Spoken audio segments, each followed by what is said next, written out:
Charles Dickens wrote a novel called A Tale of Two Cities, and we're making a video called A Tale of Two Trailers by Chris. Chris, we ran into him in the campground. This is the vast culinary area. These cabinets were replacement cabinets that I bought from a guy that was tearing out his kitchen in Southampton. Yeah. Everything that I do in here is removable and rechargeable. One of the things that I really noticed as I was looking at other people and working on how I could be completely off grid without being accessible on solar and without having to be dependent on power. For instance here, I mean, I would not have been able to get a site that had a powered site. I really didn't have the desire to go and spend the extra 20 bucks a night. This never runs out of us. But I have two 12-volt lights. Yeah, 110 step down with a 12 volt. I have one in here and one in the bathroom. Yeah. I got a deal on it. It was 160 bucks. My son found it for me on Amazon. They're normally around 260. I bought the screen for 50 bucks. I mounted up there on... How is it for brightness? It's great for brightness, actually. I'm really shocked at how well it works. This is a bed. I have another box that goes there and it slides out. It allows you, then you put your pillows up here and then you sleep in that direction. It's also used for storage underneath, if I can just pull that out of the way. It's super light. You know, obviously there's compromises and everything, but there's storage in there, and then there's further storage back in there. It's a full-size bed, and as I think I mentioned to you before, I put slats in there to allow for airflow. We got all the drawers underneath. This is our dining room table. Once I haven't finished this bit, but it works out really well. The nice thing with this, by the way, is that retracts right back up. And it's on hooks, and I can take it down when we travel. Now, what's back behind curtain number one? Curtain number one. Curtain number one is essential, as far as I'm concerned. If you're traveling for any long period of time, it's a full bathroom if you want to get in there and have a look. So we have a stainless steel shower base, and these are all stainless steel sides. It's hot water combination, you know. It's good and solid. Won't rot, won't rust. I keep the wood chips in the one side. You pee in the, you know, it separates it. It's a separating unit that I got from Europe because I couldn't get one here. So this is your first conversion? Yes. But I really think it's not your last. No, it's not my last. And I would like to move to a custom built, again, aluminum frame trailer, something as light as possible. Before we show you Chris's new trailer remodel, please like, share, and subscribe. We ran into Chris, who we met down in Florida Keys. At that time, Chris had a converted cargo trailer. Now he's got an egg. We call it the bubble. It harkens back to a better time, I think, which was just what we were talking about. Yeah. There's a level of joy that you get from hauling something like this that you don't get hauling a cargo trailer. Right. People are interested in the cargo trailer, but you'll get an 18-wheeler will pull up beside you on the BQE, which I had when I first took it out, and they stop traffic. Or, where did you get it from? What year is it? You know, that would look great being towed behind my Bel Air. I mean, this is, as the Trillium, this is, if people don't know, this is a Trillium, and that's the flower, and it was produced back in the early 70s. This is a 77. The exterior is all original in terms of, you know, the original locks, original windows. We removed all the jalousies, we cleaned them all up, resealed them. This had been dry blasted, the trailer, and then 4 coats of epoxy resin paint put on top. We did it in one color and didn't like the solid color. When I brought it back after I had it painted while we were down in Florida, and so we picked this out, which is seafoam green, I think they consider it, but it actually really is a nice color. We bumped the wheels up from a 13 to a 14 inch, and that makes such a difference. Just that size matters, but it really did make a difference towing. So the effort and energy put into this, if you remember the cargo trailer that I did before, that we built from the ground up, this is very similar in terms of the energy and the effort that we put in, because we did a full frame-off restoration. Well, I know you were in touch with us while it was going on, and you sounded very frustrated. Oh, it's a freaking nightmare. Well, there's not an edge or a corner, you know, a sharp edge or a corner.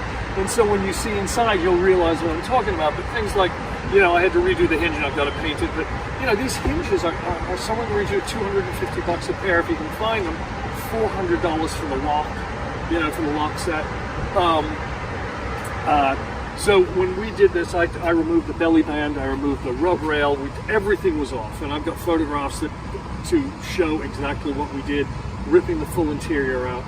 I did not listen to my wonderful wife, who's behind Sharon right now, who said, "Don't rip the inside out, you're going to regret it." And I was like, "Oh no, it'll be fine." And it was a bit of a nightmare. But you know, we did things like we extended the tongue by nearly 18 inches so that we get a little bit more distance, because the idea was originally to put our e-bikes in between, which actually we're going to do. I'm going to remove the toolbox and I'm going to set it up so the rack goes here. So it gives me a little bit more weight on the front and reduces the bounce on the trailer itself. You know, it's got a 3,500 pound torsion axle on it. We repacked the bearings. We did absolutely everything. Like I said, we extended that tongue. I put a 2-inch ball hitch on it as opposed to an 1 3/4 inch. But this is light. It only weighs 1,700 pounds. This can be towed, and that was the real aspect, was to be able to tow this with anything. Found this in Florida, and it actually came from upstate New York. People have been living in it for about 25 years. But it's, you know, this is the 3rd or 4th time we've had it out. We just put 3,000 miles on it this trip, and as you know, the last trip we did 13,500 in the cargo trailer. I think we put a total of 20,000 on that cargo trailer over a year, just a year and a half time.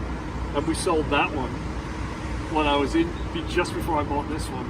I thought, I'll advertise it and see what I can get for it, you know. And the young girl from New York came out to Florida and bought it and took it away. Much to my wife's, just frowny face back then. And a little more room in the other one. And a ton more room. But it's got its up and its downside, right? We are averaging 15.8 miles to the gallon pulling this thing behind the truck. The crucial part about being able to be in 60 square feet is that you've got to have a huge bloody truck, because if you don't, you've got nowhere else to put your crap. The idea is to try and be able to create a space, and you'll see inside, to create a space that is a cooperative area, right? That you're not jamming stuff in. I went out and I bought an EcoFlow. So I can charge this in an hour and a half anywhere. I can charge it off our solar panel. I keep it in there. It's cool enough to run, but this will run the whole trailer for 2 weeks if I don't run the fridge. And the fridge is a 3-way. It's propane, 12 volt, and 110. So we never need to hook up anything. If you stop off, like I said, I can plug that in and charge it in an hour and a half. And I have the portable solar panel. My plan is to put one panel on top, but it'll be the thin panel, which will then get stuck to the top of the roof. So that we'll then run out and we can charge that from here as well. The initial response was, don't do anything to it, just frame it out, paint it, and leave it as it was. I can't do that. Storage underneath either side. I have a 5-gallon tank. Now again, we had a 25-gallon tank in our last one. Initially, I was going to put in 2 10-gallon tanks. Again, it's about weight. How much water do we really use? And the other thing is, how much do we actually need? Yeah. You know? So with this, it was really about going truly minimalist compared to the cargo trailer that we had. And I couldn't fault that with a full bathroom. You know, we built that stainless steel shower in there, the whole bit. This is similar, but on a smaller level. Oh, the only original thing in here, by the way, is the sink. This is the only, I said, I'm keeping at least one thing out of that camper. So we ripped everything out. I ripped the cabinets out. I built these. We built them in. I've got a curved piece of 3/4 inch ply that runs all the way from the top here all the way down to the bottom, so that I got the curve of it. It's fiberglass resin and sheet to the walls. Same thing with this. We did the same thing with the cabinet here. Excuse me, it's a little bit of a mess, but you know, this is our medicine cabinet, and you know, storage of towels and bits and pieces. And as Pat said, everybody has one of these. a junk drawer. Oh, yes. You gotta have a junk drawer. And then I built a massive drawer here, which we keep, you know, all our bowls and pots and pans. But how much do you really need, right? And that's really what it comes down to. So I have a 3-gallon water butt that goes under there for collection. You can opt to run the water straight down onto the ground, because all this is soap and water. It's not like we're putting anything else in there. Here, which is the same as the one that we had before, but it's our that's our instant hot water, so you can adjust it from there. I've got a foil backing up on top of the cabinet there to deflect the heat. Right. It works great. The only thing you've got to do is you've got to be able to shove it back in and hook it back, otherwise it will slide out when you're riding along. Now, is that running off a 12 volt or? That is gas. Oh, That's full gas. That's propane, yeah.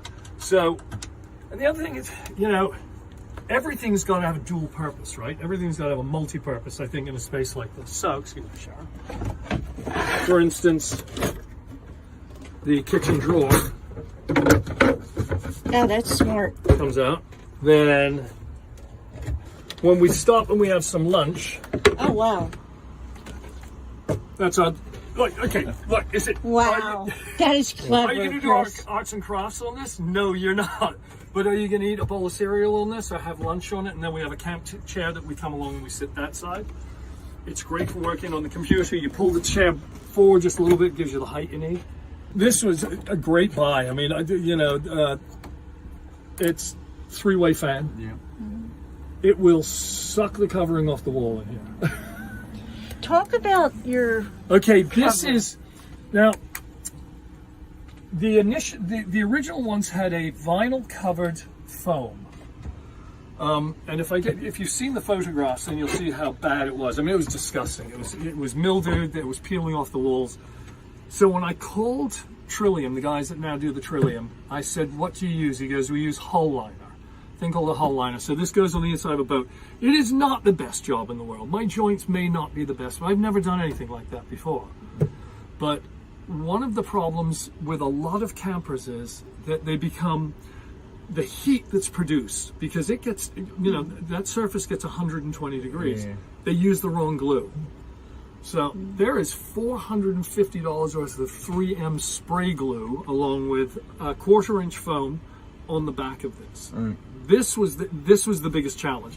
This is a piece of carpeting with foam. So this came out of Home Depot. So this is hull liner, which is what they use in most boats to line the inside, you know, to line the cabins in. It works as insulation. It works as sound deadening. I slept in this a couple of times before we put the cover on here, and it was just bare fiberglass, because we had to clean everything off. I had to clean all the old foam off, Right. all the old glue. It took about 4 days to do it. But when you sleep in it, it sweats, and the condensation Yeah. is unbelievable. And that's a big problem in these small trailers, is condensation. So you want to be able to run a decent fan. I did things like I didn't put the heater back in here. You don't need a bloody heater in here. This is all you need. You run that for 10 minutes, and I use our body heater, but you run that for 10 minutes and you stick the fan on, Yep. you're done. It is too bloody warm in here. We were at 34 degrees the other night in Kentucky. And at 34 degrees, I ran that for about 10 minutes. The only thing that gets cold is your nose, right? Because you've got plenty of blanket.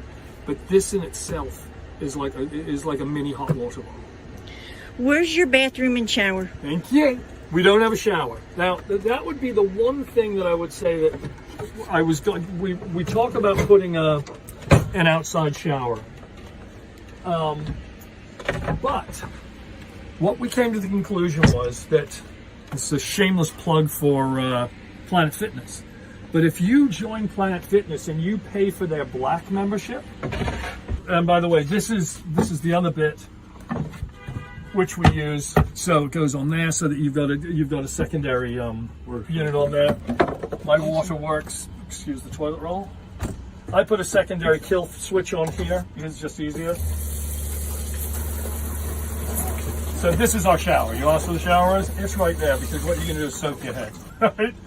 But Planet Fitness, with their Black membership, allows you to 2 of you to use their shower, their gym, any of their health facilities, and they're all over the place. Right. And there's a lot of them that are 24/7. So you ask where the toilet is. Now, normally there's a privacy curtain here. I didn't bring it with us because Pat and I have been together for 42 years. We don't need a lot of privacy. Usually at night, we will take these 2 cushions and we'll put them in the truck. I then take this and it goes under the bed. It goes under the mattress. And there's the crappy A. So now don't worry, there's nothing in there. Thank you. So, I mean, there's stuff in there, but there's no poop and there's no pee. So No hamsters either. There's no hamsters in here. So if you give a quick shot, again, this is what we call the separate. So it separates the... It's clean, people. It's clean. It really is clean, but we use sawdust. We use a little bit of cat litter.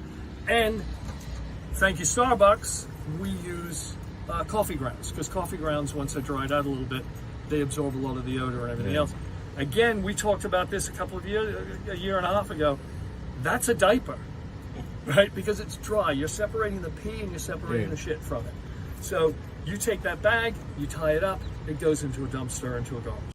So Chris's cargo camper is one of our most popular videos. I did a separate video of his 1977 Trillium remodel. I'll put a link to that up at the top. This is the first video where I put the 2 together. Hopefully in the coming year we get a chance to go camping together. Thanks for watching, everyone.